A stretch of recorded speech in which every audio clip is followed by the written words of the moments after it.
You'll find the windshield wiper washer lever to the right of the steering wheel. Rotate the end of the lever to low for low-speed wipers.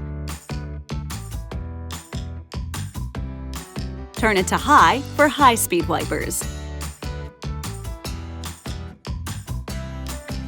For some weather conditions, you might want to use the intermittent wiper feature. Just rotate the control to the first position for one of the intermittent settings. You can set the delay cycle anywhere between 1 to 18 seconds, and it varies according to vehicle speed. For washer spray, pull and hold the lever toward you.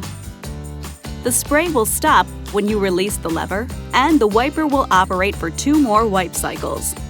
To activate a single wipe cycle, just pull up on the lever. It's a great way to clear off road mist or spray from a passing vehicle. To activate your rear window wiper, rotate the center of the wiper switch up to the first position. To activate the rear window washer, push the lever toward the instrument panel. The washer pump and wiper will operate as long as you hold the lever. You'll find the headlight control switch on the left side of the instrument panel. Turn the control to the first position for parking lights. Turn it to the second position for headlights. If you turn it to the auto position, the headlights will turn on or off automatically based on surrounding light levels. If equipped, automatic high beams can be enabled or disabled in your Uconnect settings, and then activated with the headlight switch in the auto position and the multi-function lever pushed forward to the high beam position. A front-facing digital camera detects the light of oncoming vehicles and switches the beams from high to low until the approaching vehicle is out of view.